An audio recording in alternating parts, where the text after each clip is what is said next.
Selamat hari Minggu yang diberkati, ada shalom. Katakan bersama saya orang yang paling disayang sama Tuhan. Saya orang yang dibenarkan karena iman dalam Kristus Yesus. Lihat kiri kanan depan belakang kamu juga. Amin. Hari ini saya mau mengajak saudara untuk sama-sama belajar kembali tentang rest. Rest bukan rest secara fisik yang saya bicarakan. Saudara duduk-duduk di rumah, baring-baringan di rumah, tidak melakukan sesuatu apapun, bukan. Rest yang saya bicarakan di sini adalah rest di dalam sini. Saudara tidak khawatir, tidak gentar, tidak gelisah, tidak takut. Dan kita akan sama-sama melihat cerita Simpson. Karena dari cerita Simpson di sini kita bisa menemukan ada begitu banyak kebenaran tentang rest. Sudah siap diberkati Tuhan? Amin. Allah membuat seorang anak yang bernama Simpson lahir di tengah-tengah bangsa Israel dengan maksud dan tujuan untuk menyelamatkan bangsa Israel dari orang-orang Filistin di kemudian hari. Karena musuh utama orang Israel adalah orang Filistin. Waktu Daud berperang melawan Goliat, Goliat itu orang Filistin. Nah sekarang pertanyaan saya, siapa yang dimaksud dengan orang-orang Filistin di zaman modern ini? Ada yang tahu? Filistin terjemahannya adalah wallow in the dust, berkubang dalam debu. Itu Filistin, arti kata Filistin itu wallow in the dust, berkubang dalam debu. Jadi pengajaran apapun, khotbah apapun, doktrin apapun yang membuat saudara merasa kotor, merasa bersalah, merasa berdosa, berkubang dalam debu, berkubang dalam perasaan bersalah, berkubang dalam perasaan berdosa, itu pekerjaan orang Filistin. Jadi pekerjaan orang Filistin membuat saudara merasa kotor. Jadi pekerjaannya berbanding terbalik dengan pekerjaan yang sudah Yesus selesaikan. Dia sudah mempersembahkan tubuhnya di atas kayu salib satu kali untuk selamanya untuk menguduskan saudara. Saudara bersih. Yang percaya boleh bilang amin. Bilang sama kiri kanan, kamu sudah bersih. Amin. Jadi pekerjaan orang Filistin berbanding terbalik dengan pekerjaan yang sudah Yesus selesaikan. Pekerjaan orang Filistin membuat saudara merasa kotor, sedangkan pekerjaan yang sudah Yesus selesaikan membersihkan saudara, menguduskan saudara satu kali untuk selama-lamanya. Sekarang pertanyaan saya, dari mana asalnya orang Filistin? Dari mana asalnya orang Filistin? Orang-orang Filistin merupakan keturunan dari salah satu anaknya Nuh. Nuh punya 3 orang anak yang bernama Sem, Ham, dan Yafet. Bangsa Israel berasal dari keturunan Sem, sedangkan orang Filistin berasal dari keturunan Ham. Betul? Ham punya anak namanya Misraim. Misraim adalah Mesir. Kemudian Misraim punya anak namanya Kasluhim. Kasluhim punya anak namanya Filistin. Inilah orang-orang Filistin berasal dari keturunan salah satu anaknya Nuh yang bernama Ham. Nah, banyak orang yang berkata orang Filistin merupakan gambaran tentang orang-orang dunia. Bukan. Ingat, orang Filistin ada di tanah perjanjian. Jadi orang-orang Filistin merupakan gambaran tentang orang-orang yang ada di dalam gereja. Bagaimana caranya mereka bisa masuk ke tanah perjanjian? Caranya sama seperti bangsa Israel masuk ke tanah perjanjian. Mereka keluar dari Mesir, melewati padang gurun, menyeberangi Laut Merah, menyeberangi Sungai Yordan, masuk ke tanah perjanjian. Betul? Caranya sama seperti bangsa Israel masuk ke tanah perjanjian, keluar dari Mesir, melewati padang gurun, menyeberangi Laut Merah, menyeberangi Sungai Yordan, masuk ke tanah perjanjian. Dan saya sudah mengerti, Laut Merah dan Sungai Yordan ini berbicara tentang apa? Berbicara tentang baptisan. Baptisan berbicara tentang kematian dan kebangkitan Yesus. Betul? Waktu saudara dibaptis, ditenggelamkan, saudara mati bersama Yesus. Hidupmu yang lama mati. Waktu kamu keluar dari kolam baptisan, ini berbicara kebangkitan Yesus. Kebangkitan Yesus adalah kebangkitan saudara, kebangkitan saya. Saudara menerima hidup yang baru. Apa itu? Hidup kebangkitan. Jadi, di sini diberitahukan, saudara tidak akan pernah bisa masuk tanah perjanjian. Saudara tidak bisa masuk ke tanah yang berlimpah susu dan madu. Saudara tidak bisa masuk ke dalam tempat perhentiannya Tuhan, restnya Tuhan, tanpa kematian dan kebangkitan Yesus. Nggak ada yang bilang amin. Saudara tidak bisa masuk ke tanah perjanjian, ke tempat peristirahatannya Tuhan, Negeri yang berlimpah susu dan madu, semuanya tersedia tanpa kematian dan kebangkitan Yesus. Tapi orang-orang Filistin berkata, kamu nggak bisa masuk tanah perjanjian hanya dengan kematian dan kebangkitan Yesus. Mereka berkata demikian. Banyak pengajaran yang memberikan lip service kepada apa yang sudah Tuhan Yesus selesaikan. Oh iya, kita diselamatkan karena iman, karena apa yang Yesus lakukan, dia mati. Tapi, ada tapinya. Tapi kamu harus begini, kamu harus begitu. Kalau kamu nggak begini, kamu nggak bisa masuk surga. Awalnya karena Yesus, tapinya banyak banget. Lama-kelamaan, Yesusnya disingkirin. Yang ditonjolin, kamu harus begini, kamu harus begitu. Kalau kamu nggak begini, kalau kamu nggak begitu, kamu nggak bisa. Dan saudara merasa kotor, merasa nggak layak. Nah, ini pekerjaan orang Filistin. Jadi pekerjaan orang Filistin membuat dirimu merasa nggak layak, merasa kotor. Jadi apapun yang dunia tawarkan, saya nggak peduli. Apapun yang dunia tawarkan, apakah itu kesehatan, apakah itu perlindungan, berkat yang besar, tanpa Yesus, semuanya sia-sia. Karena semuanya akan berakhir kepada kebinasaan. Karena semua yang kamu miliki hari ini, kesehatan, perlindungan, berkat, apapun yang ada dalam hidupmu hari ini, semua karena apa yang sudah dia selesaikan di atas kayu salib. Kematian dan kebangkitannya.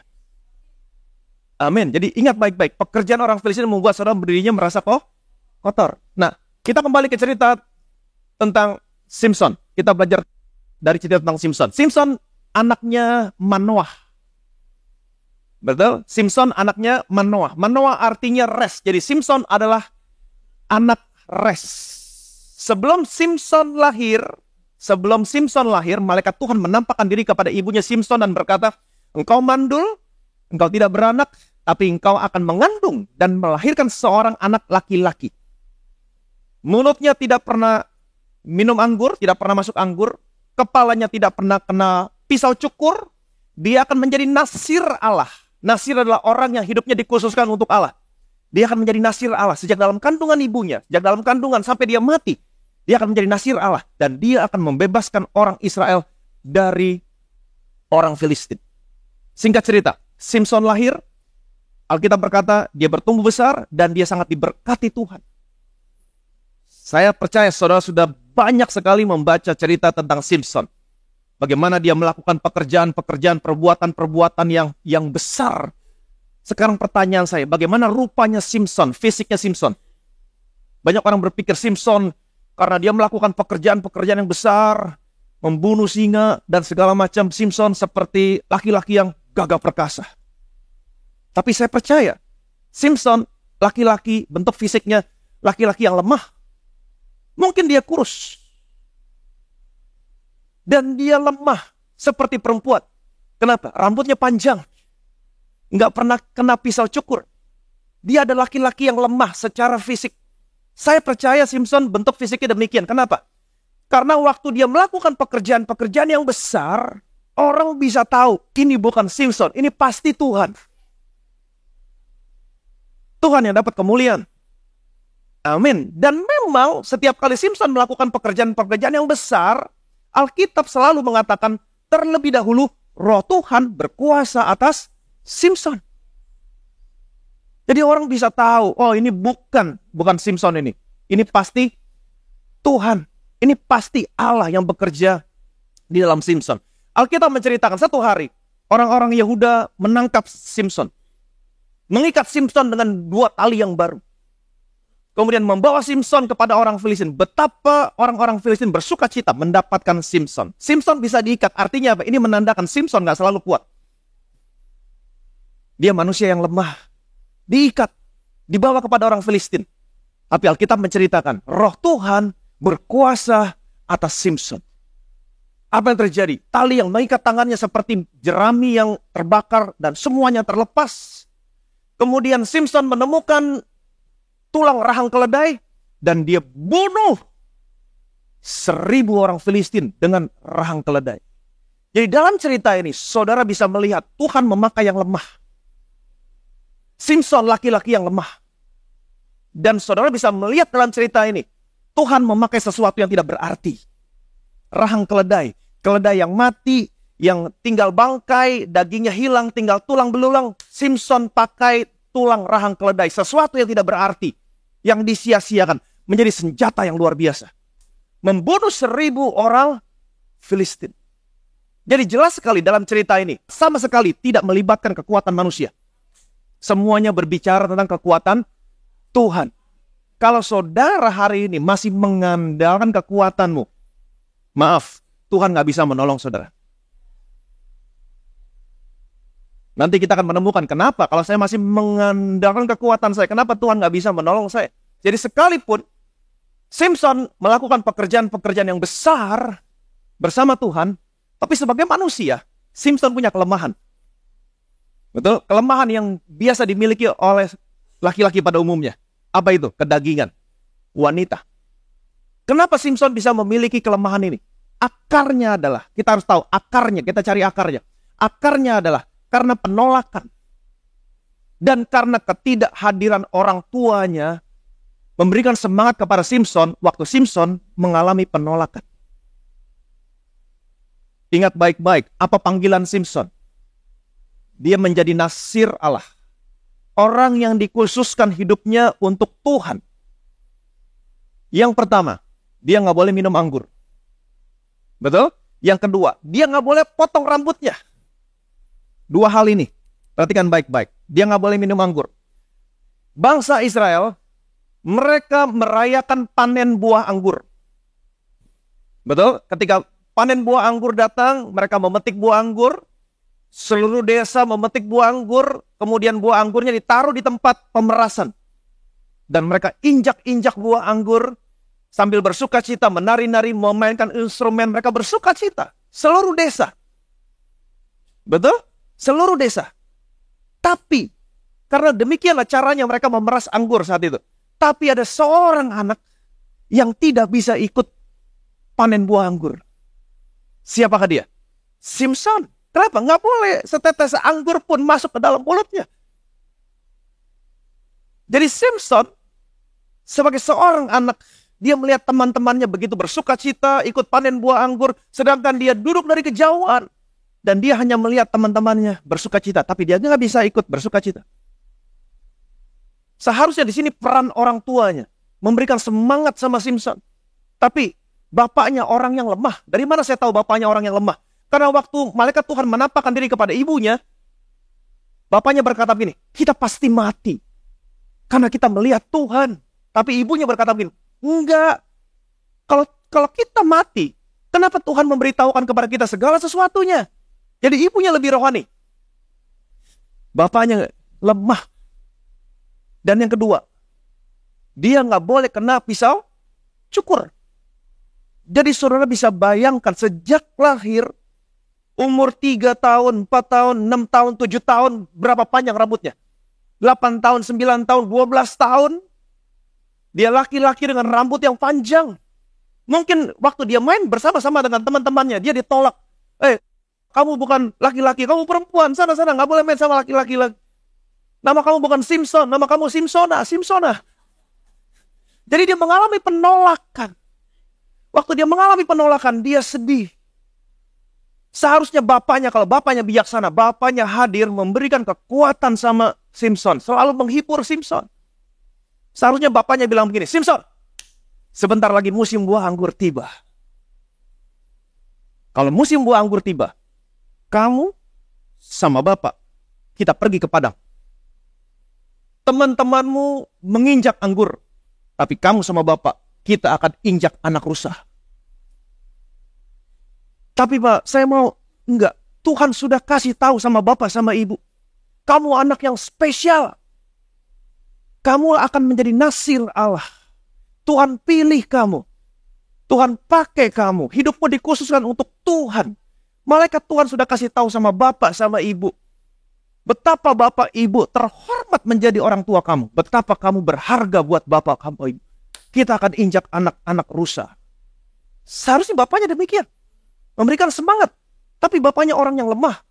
Setiap kali Simpson menalangi penolakan, nggak ada yang bela. Dia mengalami penolakan. Itu sebabnya betapa pentingnya setiap orang tua di tempat ini selalu mendengar keluhan anak-anak. Selalu mendengar. Dan ketika mereka mengalami keluhan, disitulah peran saudara, peran saya, memberikan semangat sama mereka. Kenapa saya begini? Karena kamu beda, nak. Karena Tuhan sayang sama kamu. Kamu jangan menjadi sama seperti dunia ini. Jangan. Kamu berbeda. Kamu akan menjadi terang garam dunia. Kasih semangat sama mereka. Karena Tuhan sayang sama kamu. Ini peran saudara, peran saya sebagai orang tua. Amin. Jadi kembali kepada cerita tentang Simpson. Jadi ingat baik-baik. Sekalipun Simpson manusia yang lemah, laki-laki yang lemah. Tapi ada sisi kehidupan Simpson yang menggambarkan tentang Tuhan Yesus. Saya percaya setiap pahlawan-pahlawan di dalam Alkitab ada sisi kehidupannya yang menggambarkan tentang Tuhan Yesus. Hakim-Hakim pasal 16 ayat yang ketiga. Tetapi Simpson tidur di situ sampai tengah malam. Pada waktu tengah malam bangunlah ia. Dipegangnya kedua daun pintu gerbang kota itu dan kedua tiang pintu. Dicabutnyalah semua beserta palangnya. Diletakkannya di atas kedua bahunya. Lalu semuanya itu diangkatnya ke puncak gunung yang berhadapan dengan Hebron. Tetapi Simpson tidur di situ sampai tengah malam. Pada waktu tengah malam bangunlah ia, dipegangnya kedua daun pintu gerbang kota itu dan kedua tiang pintu, dicabutnyalah semuanya beserta palangnya, diletakkannya di atas kedua bahunya. Lalu semuanya itu diangkat ke puncak gunung yang berhadapan dengan Hebron. Saudara bisa melihat gambaran tentang Tuhan Yesus di sini. Dia memikul kayu di atas kedua bahunya, dia naik ke atas puncak gunung. Betul? Yang berhadapan dengan Hebron. Hebron artinya fellowship, persekutuan. Yesus, dia memikul kayu salib. Dia menanggung semua dosa, pelanggaran, kutuk, rasa malu saudara, kegagalan saudara. Dia naik ke atas bukit Golgota. Dia bayar semuanya supaya hari ini saudara dan saya bisa memiliki fellowship dengan Tuhan. Yang percaya boleh bilang amin. Kamu tidak lagi menerima roh perbudakan yang membuat kamu menjadi takut lagi, tapi kamu telah menerima roh yang menjadikan kamu anak. Dan oleh karena itu kamu berseru, ya Aba, ya Bapa. Dia Bapamu, sekarang saudaralah anaknya. Semuanya karena apa yang sudah dia lakukan. Hari ini kita memiliki hubungan dengan Tuhan yang begitu dekat. Dia adalah Bapamu, saudara dan saya adalah anaknya. Yang percaya boleh bilang amin. Amin. Musuh demi musuh datang menyerang Simpson, tapi semuanya dikalahkan. Betul? Tahukah saudara bahwa musuh saudara bisa datang dalam dua bentuk? Yang pertama, dia datang dalam bentuk singa yang mengaum-ngaum, tapi dia juga bisa datang dalam bentuk ular yang licik. Kalau iblis datang dalam bentuk singa yang mengaum-ngaum, saya percaya banyak di antara saudara yang tidak akan jatuh. Kalau iblis datang dalam bentuk singa yang mengaum-ngaum. Saudara tahu, saudara bisa pakai perlengkapan senjata Allah. Tapi, yang saya pelajari, ada begitu banyak orang Kristen yang jatuh ketika iblis datang dalam bentuk ular yang licik. Karena saudara nggak tahu. Iblis datang dalam bentuk singa yang mengaum-ngaum kepada Simpson. Semuanya dikalahkan. Satu persatu mesti dikalahkan. Tapi pada akhirnya iblis tahu, saya nggak bisa datang sama Simpson dalam bentuk singa yang mengaum-ngaum. Saya harus datang dalam bentuk ular yang licik. Delilah. Betul? Delilah. Dan Raja Filistin menjanjikan kepada Delilah 1.100 uang perak kalau kamu berhasil menemukan rahasia kekuatan Simpson. Dan saya mau kasih tahu sama saudara, Tuhan menciptakan wanita, memberikan kekuatan yang luar biasa untuk mempengaruhi. Saya percaya kalau wanita pakai kekuatan ini untuk sesuatu yang baik dalam keluarga, keluarganya akan menjadi keluarga yang luar biasa. Amin. Hakim-Hakim pasal 16, ayat 16 sampai 17. Lalu setelah perempuan itu berhari-hari merengek-rengek kepadanya dan terus mendesak-desak dia, ia tidak dapat lagi menahan hati sehingga ia mau mati rasanya. Maka diceritakannya lah kepadanya segala isi hatinya. Katanya, kepalaku tidak pernah kena pisau cukur, sebab sejak dari kandungan ibuku aku ini seorang nasir Allah. Jika kepalaku dicukur, maka kekuatanku akan lenyap daripadaku, dan aku menjadi lemah dan sama seperti orang-orang lain. Lalu setelah perempuan itu berhari-hari merengek-rengek kepadanya dan terus mendesak-desak dia, ia tidak dapat lagi menahan hati sehingga ia mau mati rasanya. Perempuan punya kekuatan untuk mempengaruhi. Dan perempuan tidak akan pernah berhenti sampai tujuannya tercapai. Kalau belum tercapai, nggak akan pernah stop. Sampai laki-laki berkata, ya udah deh. Betul? Terserah. Melemah, mengendur. Itu sebabnya Delila artinya apa? Mengendur, melemah. Simpson lemah. Akhirnya dia kasih tahu semuanya, dia ceritain semuanya. Kepalaku tidak pernah kena pisau cukur sebab sejak dari kandungan ibuku aku ini seorang nasir Allah. Jika kepalaku dicukur maka kekuatanku akan lenyap daripadaku dan aku menjadi lemah dan sama seperti orang-orang lain. Malang nasib Simpson. Dia tidur di pangkuan Delila. Kemudian apa yang Delila lakukan? Dia cukur rambutnya Simpson. Saat itu rambutnya Simpson ada 7 kepang. Ada 7 jalinan rambut. Waktu 7 jalinan rambutnya digunting, dipotong. Alkitab berkata dia kehilangan kekuatannya. Kenapa? Karena Tuhan meninggalkan dia. Menarik 7 kepang dipotong dan dia kehilangan kekuatan. Ingat baik-baik, angka 7 adalah angka apa? Rest. Tuhan menciptakan langit bumi bersama isinya selama 6 hari. Pada hari yang ke-7, dia beristirahat. Tuhan rest. Artinya apa? Waktu Delila mencukur 7 kepang di kepalanya Simpson, dia kehilangan rest. Waktu dia kehilangan rest, dia sama seperti orang biasa. Nggak ada kekuatannya lagi. Dia kehilangan kekuatan. Betul? Dia kehilangan kekuatan. Waktu saudara tidak rest, khawatir, ketakutan, maka saudara kehilangan kekuatan. Saudara mulai mengandalkan kekuatan saudara sendiri. Sama seperti yang tadi saya katakan. Kalau saudara mengandalkan kekuatanmu, Tuhan nggak bisa nolong kamu. Kehilangan kekuatan. Ayat 20-21. Lalu bersuruhlah perempuan itu, orang Filistin menyergap engkau, Simpson, maka terjagalah ia dari tidurnya serta katanya, seperti yang sudah-sudah, aku akan bebas dan akan meronta lepas. Tetapi tidaklah diketahuinya bahwa Tuhan telah meninggalkan dia.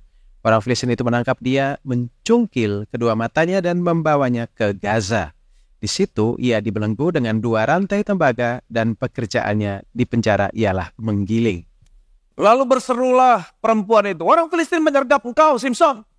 Maka terjagalah ia dari tidurnya serta katanya, seperti yang sudah-sudah, aku akan bebas dan akan meronta lepas. Dia mulai mengandalkan kekuatannya. Aku akan. Tetapi tidaklah diketahuinya bahwa Tuhan telah meninggalkan dia. Tuhan meninggalkan dia. Orang Filistin menangkap dia, mencungkil kedua matanya, membawa ke Gaza. Di situ dia dibelenggu dengan 2 rantai tembaga. Pekerjaannya di penjara ialah menggiling. Dia kehilangan rest. Dia mulai mengandalkan kekuatannya. Dia mulai melihat kepada dirinya sendiri. Dan dia tidak lagi melihat kepada Tuhan. Itu sebabnya diceritakan dia dicungkil kedua matanya. Dia buta. Dia kehilangan perspektif tentang Tuhan. Kalau saudara khawatir, saudara ketakutan, saudara kehilangan rest, maka saudara mulai melihat kepada dirimu sendiri, saudara mulai mencari pertolongan kepada orang lain, saudara lupa sama Tuhan. Saudara kehilangan perspektif tentang Tuhan. Kemudian dia dibelenggu dengan 2 rantai tembaga, tembaga berbicara tentang penghukuman. Kemudian pekerjaannya di penjara hanya menggiling. Waktu saudara kehilangan perspektif tentang Tuhan, khawatir, takut, saudara menjadi orang yang bingung. Dia menggiling, dia muter-muter, terus muter-muter. Saudara menjadi orang yang bingung, gak tahu apa yang harus kamu lakukan. Dan kamu hidup dalam perasaan bersalah karena penghukuman, tembaga berbicara tentang penghukuman. Kamu hidup di bawah penghukuman, perasaan bersalah. Kamu menjadi orang yang, saya gak tahu lagi apa yang harus saya lakukan. Kenapa? Karena saudara kehilangan perspektif tentang Tuhan. Apa akarnya? Karena kamu kehilangan rest. Kamu gak percaya. Kamu berusaha mengandalkan kekuatan kamu. Sehingga Tuhan gak bisa tolong kamu. Waktu Tuhan gak bisa tolong kamu, kamu menjadi orang yang bingung. Gak tahu apa yang harus saya lakukan. Kehilangan perspektif tentang Tuhan. Kemudian masalah demi masalah datang silih berganti. Saudara menjadi orang yang merasa terhukum. Dan hidup dalam perasaan bersalah. Ini yang terjadi kalau saudara kehilangan rest. Dan tidak percaya. Mulai mengandalkan kekuatan saudara. Dan Tuhan gak bisa tolong. Kalau saudara mengandalkan kekuatan saudara. Jadi waktu saya melihat orang lain berkata, kita begini, kita begitu, kita harus begini, kita harus begitu. Kalau nggak kita begini, kita akan bisa begini. Saya melihat orang ini kehilangan rest. Betul? Ingat baik-baik. Karakteristik musuh saudara. Pencuri datang, mencuri. Yang pertama. Kemudian membunuh. Kemudian membinasakan. Yang pertama. Mencuri. Membunuh. Membinasakan. Dia tidak bisa membunuh kamu tanpa dia harus mencuri terlebih dahulu. Dia harus curi dulu. Baru dia bisa membunuh. Baru dia bisa membinasakan. Apa yang dicuri? Rest saudara. Dia harus curi itu dulu. Musuh demi musuh datang. Gak bisa mengalahkan Simpson. Gak bisa membunuh Simpson. Dia harus cukur dulu kepala rambutnya. Dia harus hilangin dulu restnya. Baru dia bisa tangkap Simpson. Baru dia bisa bunuh. Baru dia bisa binasakan Simpson. Pencuri datang untuk mencuri, membunuh, dan membinasakan. Dia nggak bisa bunuh kamu tanpa harus mencuri terlebih dahulu. Dia nggak bisa membinasakan kamu tanpa harus mencuri terlebih dahulu. Apa yang dicuri? Rest saudara. Ini yang harus dijaga. Dan tahukah saudara, medan pertempuran saudara dan saya terletak di mana? Di pikiran. Ini medan pertempuran. Jaga di sini. Kalau iblis datang menaruh pikiran yang buruk sama saudara. Tujuannya apa? Untuk mencuri rest saudara. Supaya kamu khawatir, takut. Ketika kamu khawatir, takut, kamu mulai mencari pertolongan kepada orang lain. Kehilangan perspektif tentang Tuhan. Bingung. Apa yang harus saya lakukan? Hari ini kamu harus tahu kebenaran. Kebenaran itu yang memerdekakan kamu. Kalau iblis datang sama saudara, mencuri rest saudara, mencoba untuk mencuri rest saudara, menaruh pikiran yang buruk dalam pikiranmu. Tujuannya apa? Untuk mencuri rest kamu. Itu awalnya. Tujuannya adalah untuk membinasakan kamu. Apa yang harus kamu lakukan ketika iblis datang? Menaruh pikiran yang buruk dalam pikiran saudara. Untuk mencuri rest saudara. Yang pertama, perhatikan baik-baik. Sebab itu janganlah kamu khawatir dan berkata, apakah yang akan kami makan? Apakah yang akan kami minum? Apakah yang akan kami pakai? Sebab itu janganlah kamu khawatir dan berkata. Perhatikan baik-baik perkataan Yesus. Janganlah kamu khawatir dan berkata. Apa yang saya makan, saya minum, saya pakai. Jadi kalau iblis datang, menaruh pikiran yang buruk dalam pikiranmu, jangan khawatir dan jangan dikatakan. Ketika timbul kekhawatiran, kalau iblis datang menaruh pikiran buruk dalam pikiranmu, muncul pikiran yang buruk, kemudian khawatir, kekhawatiranmu jangan dikatakan. Stop. Waktu pikiran yang buruk datang, stop. Tawan. Tawan semua pikiran, taklukkan kepada Yesus. Waktu iblis datang menaruh pikiran yang buruk, stop dan jangan katakan. Jangan katakan. Amin. Taklukkan kepada pikiran Kristus. Cari pikiran-pikiran Kristus yang bisa menetralisir pikiran buruk yang iblis taruh dalam pikiran. Kalau tentang penyakitmu, cari tentang kesembuhan, tentang pikiran Tuhan. Kalau saudara periksa dokter dan dokter vonis, aduh bagaimana? Jangan dikatakan. Stop. Amin. Duduk diam di kaki Tuhan. Cari pikiran Tuhan. Di mana pikiran Tuhan? Dalam firman Tuhan. Cari pikiran Tuhan. Yesaya pasal 53. Oh ya Tuhan, Engkau sudah dihancurkan, diremukkan, sampai tidak berbentuk lagi. Supaya oleh bilur-bilurmu, semua penyakitku disembuhkan Tuhan. Aku tahu Tuhan, aku sudah belajar semua. Binatang-binatang yang dikorbankan di dalam perjanjian lama, semuanya dikorbankan dengan cara yang penuh dengan belas kasihan. Tapi ketika engkau menjadi anak domba, korban dosaku, sebelum disalib, engkau disiksa habis-habisan. Supaya apa? Supaya oleh bilur-bilurmu, aku sembuh. Rest. Kalau saudara menemukan pikiran Tuhan, katakan. Tapi kalau pikiran buruk yang iblis taruh, jangan katakan.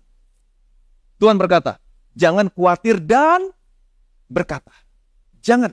Tapi waktu kamu menemukan pikiran Tuhan, katakan. Oleh bilur-bilurmu, aku disembuhkan. Amin. Kau sudah dihancurkan, diremukkan. Supaya aku hari ini memiliki tubuh yang sehat, hidup yang kuat. Amin. Itu yang pertama. Stop. Tawan. Jangan dikatakan. Cari pikiran Tuhan. Kemudian katakan tentang apa yang Tuhan taruh dalam hatimu. Firman Tuhan. Amin. Yang kedua, perhatikan baik-baik.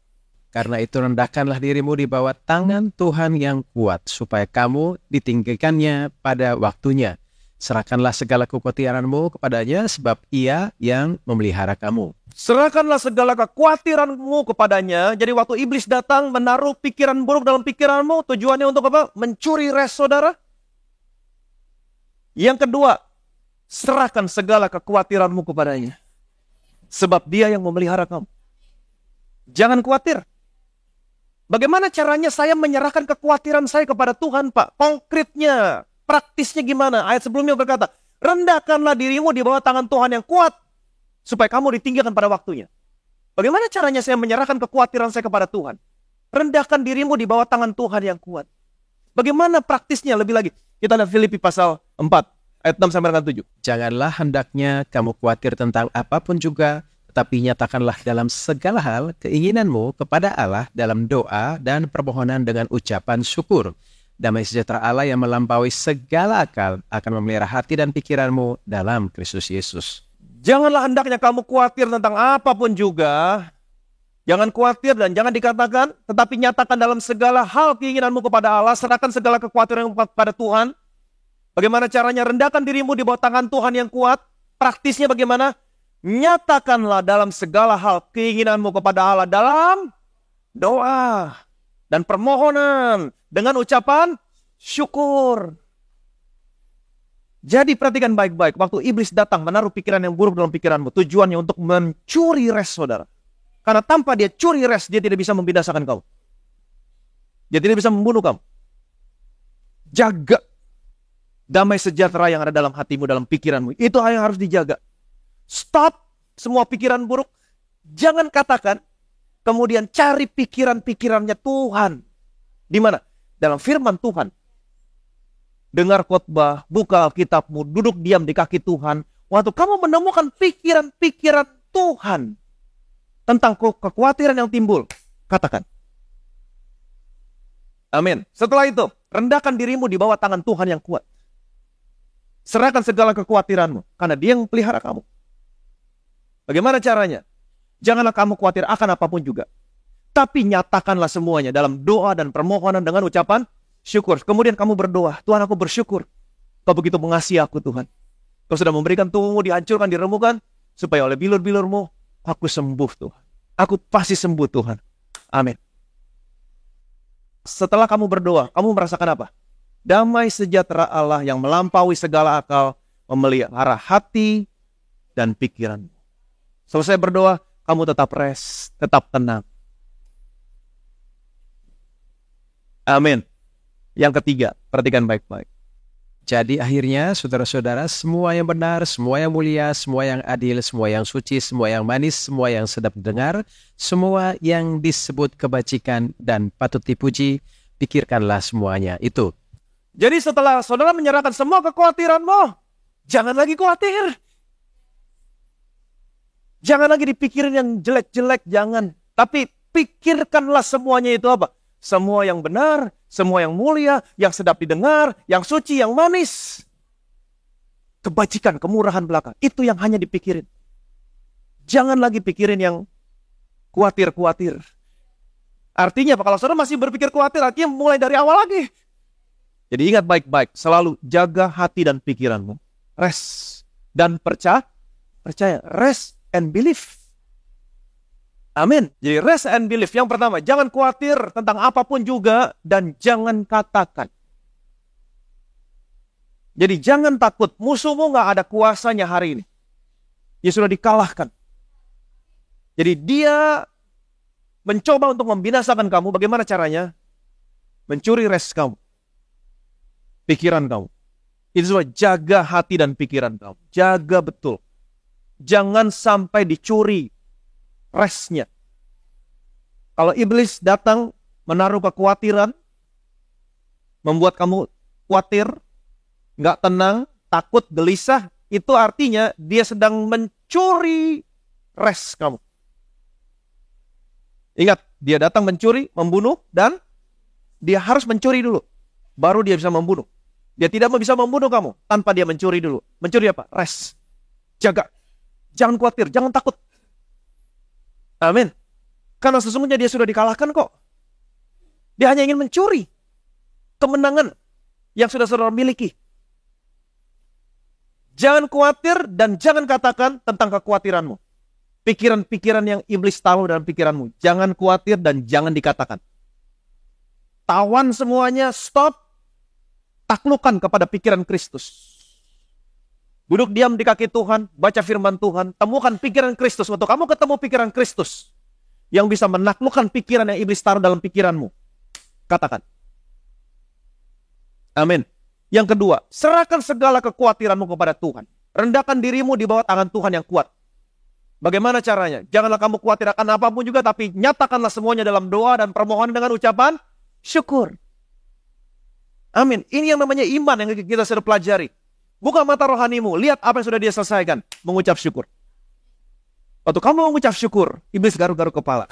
Gua gak berhasil. Ini membuat matamu selalu tertuju kepada Tuhan. Amin. Yang ketiga, setelah menyerahkan segala kekhawatiran, masih ada kekhawatiran? Gak ada. Pikirin aja semua yang baik, yang sedap didengar, yang mulia, kebajikan, kemurahan belaka. All is well, all is well. Saya pasti sembuh, saya pasti sehat, saya pasti diberkati. Amin. Rest and believe. Dalam tinggal tenang dan percaya. Disitulah letak kekuatan. Yang terakhir, Sebab beginilah firman Tuhan Allah yang Maha Kudus Allah Israel. Dengan bertobat dan tinggal diam, kamu akan diselamatkan. Dalam tinggal tenang dan percaya terletak kekuatanmu. sebab beginilah firman Tuhan Allah yang Maha Kudus Allah Israel. Dengan bertobat dan tinggal diam, kamu akan diselamatkan. Dengan bertobat. Apa arti bertobat? Metanoia. Change your mind. Waktu iblis menaruh pikiran yang buruk dalam pikiranmu, timbul kekhawatiran, duduk diam, cari pikiran Tuhan, pikiranmu diubahkan. Dalam bertobat, metanoia, dan tinggal diam. Duduk, tinggal diam, cari pikiran Tuhan, kamu akan diselamatkan. Itu sebabnya Daud berkata, engkau menyediakan hidangan bagiku di hadapan lawan-lawanku. Engkau yang berperang, aku duduk, aku diam, aku makan firman Tuhan. Dan kamu akan diselamatkan. Amin. Dalam tinggal tenang dan percaya, rest and believe. Disitulah letak kekuatan. Kalau kamu tetap tenang, rest, dan percaya sama apa yang Tuhan akan kerjakan dalam hidupmu, itulah kekuatan. Itulah kekuatan. Kekuatanmu bukan gerasa-gerusu, telepon sana, telepon sini, cari pertolongan. No. Bukan di situ letak kekuatanmu. Letak kekuatanmu, tantangan, masalah, pergumulan, apapun, sekalipun bertubi-tubi, tinggal tenang dan percaya. Itu kekuatan. Itu kekuatan. Di situlah letak kekuatan. Amin. Rest and believe. Dalam tinggal tenang dan percaya, disitulah terletak kekuatan kita. Yang percaya boleh bilang amin. Berikan kemuliaan yang meriah bagi nama Yesus. Kalau belajar sesuatu dari sini, jadi ada begitu banyak kebenaran tentang rest yang kita bisa pelajari dari cerita tentang Simpson. Simpson, di mana letak kekuatannya? Di mana letak kekuatannya? Di 7 jalinan rambutnya. 7 kepang. 7 berbicara tentang angka res. Dan yang di-mention adalah rambut. Letaknya di mana? Di kepala. Kepala berbicara tentang apa? Pikiran. Di atas kepalanya ada 7 kepang rambut. Artinya apa? Pikiran. Apa yang membuat Simpson kuat? 7 jalinan rambutnya yang ada di kepalanya. Apa yang membuat kamu kuat hari ini? Pikiranmu res. Harus res. Dalam tinggal tenang dan percaya. Di situ kekuatan. Musuh datang bertubi-tubi sama Simpson. Nggak ada satupun yang bisa membunuh Simpson, menangkap Simpson. Nggak ada. Nggak ada. Di mana letak kekuatannya? 7 kepang rambutnya. Yang ada di atas kepalanya. Musuh apapun yang datang sama saudara, sekalipun bertubi-tubi masalah tantangan, nggak ada satupun yang bisa ngalahin saudara. Kalau kamu tinggal tenang dan percaya, rest and believe. Ini akarnya nih. Makanya iblis tahu, dia harus curi ini. Dia harus curi dulu. Dia datang mencuri, membunuh, membinasakan. Dia nggak bisa bunuh kamu sebelum dia curi. Karena ini kekuatan kita sebagai orang percaya. Tinggal tenang dan percaya. Disitulah letak kekuatan. Yang percaya boleh bilang amin. Bilang sama kiri kanan saudara, tinggal tenang dan percaya. Disitu letak kekuatan kita. Amin. Berikan kemuliaan berikan bagi nama Yesus. Betapa kami bersyukur Tuhan buat kebenaran yang begitu berharga yang kami pelajari hari ini dari cerita tentang Simpson. Kekuatan Simpson ada di 7 kepang rambut yang ada di kepalanya. Rest. Angka 7 merupakan gambaran tentang rest. Artinya, ketika kami tenang dan percaya, disitulah letak kekuatan kita. Betapa kami bersyukur Tuhan. Hari ini kami mengerti tentang kebenaran dan kebenaran itu memerdekakan kami. Satu hal yang ingin iblis lakukan dalam hidup kami, mencuri. Mencuri ketenangan, mencuri rest, menaruh pikiran yang buruk dalam pikiran kami. Itu sebabnya hari ini kami tahu Tuhan, kami harus jaga hati dan pikiran kami. Karena dalam tinggal tenang dan percaya, disitulah letak kekuatan kami. Dan biarlah hari ini Tuhan, apapun yang ada dalam pikiran anak-anakmu hari ini, pikiran yang jahat yang iblis taruh dalam pikiran mereka yang membuat mereka khawatir, takut, gelisah. Biarlah hari ini Tuhan, setiap pemikiran yang jahat kami tawan. Dalam nama Tuhan Yesus Kristus, kami taklukkan kepada pikiran-pikiran Kristus. Dan biarlah anak-anakmu Tuhan Roh Kudus menuntun mereka menemukan pikiran-pikiran Allah, pikiran Kristus. Yang bisa mengalahkan pikiran-pikiran yang iblis taruh dalam pikiran mereka yang bisa menyebabkan kekhawatiran, ketakutan, kehilangan rest mereka. Dan biarlah hari ini, damai sejahtera Allah senantiasa memelihara hati dan pikiran mereka. Karena mereka tahu apa yang sudah Engkau selesaikan di atas kayu salib. Dan biarlah hari ini mereka menyerahkan segala kekhawatiran mereka. Dalam doa mereka, dalam permohonan mereka, dengan penuh ucapan syukur. Karena mereka tahu apa yang sudah Engkau selesaikan buat mereka. Dan kami percaya Tuhan hari ini biarlah semua yang baik, semua yang manis, semua yang patut dipuji, yang ada dalam pikiran mereka hari ini. Karena kami tahu Tuhan hari ini biarlah pikiran mereka diubahkan. Dengan bertobat, mereka diselamatkan. Dengan tenang dan percaya. Disitulah letak kekuatan kami. Segala kemuliaan, segala hormat, segala pujian hanya bagi nama Tuhan kita Yesus Kristus. Semua yang percaya, yang diberkati, yang disayang Tuhan. Sama-sama kita katakan, amin.